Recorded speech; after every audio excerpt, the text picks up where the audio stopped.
അത് കഴിഞ്ഞ് പാർലമെന്ററി പാർട്ടിയിൽ നിന്ന് സസ്പെൻഡ് ചെയ്തു.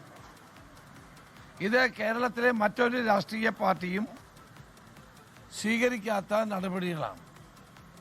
സമാന സ്വഭാവത്തിലുള്ള സാഹചര്യങ്ങൾ, കേസുകൾ CPM-ൽ വന്നപ്പോഴൊക്കെ CPM ഒരു നടപടിയും സ്വീകരിച്ചിട്ടില്ല എന്നുള്ളത് നമ്മൾ വിലയിരുത്തേണ്ട ഒരു കാര്യമാണ്.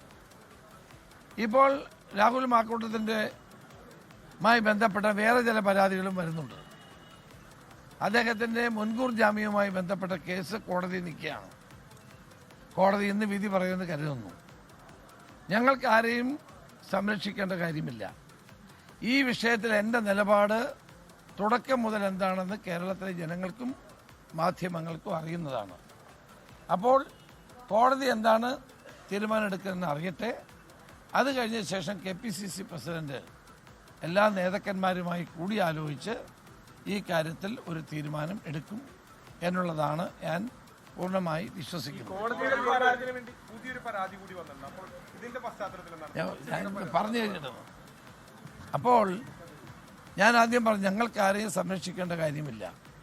ഇതൊരു വ്യക്തിയുടെ കാര്യമാണ്. ഇത് വ്യക്തിപരമായ അദ്ദേഹത്തിൻ്റെ കാര്യമാണ്. അതുകൊണ്ട് തന്നെ ഇത്രയും നടപടികൾ ഞങ്ങൾ സ്വീകരിച്ചു. CPM സമാന സ്വഭാവമുള്ള കേസുകളിൽ ഒരു നടപടി പോലും സ്വീകരിച്ചില്ലെന്ന് മാത്രമല്ല, അവർക്കൊക്കെ പ്രൊമോഷൻ കൊടുക്കുകയാണ് ചെയ്തത്. അപ്പോൾ ഞാൻ പറഞ്ഞല്ലോ, ഇപ്പം കോടതിയിൽ മുൻകൂർ ജാമ്യ അപേക്ഷ വരികയാണ്. അത് കോടതി എന്താ പറയുന്നത് നോക്കട്ടെ.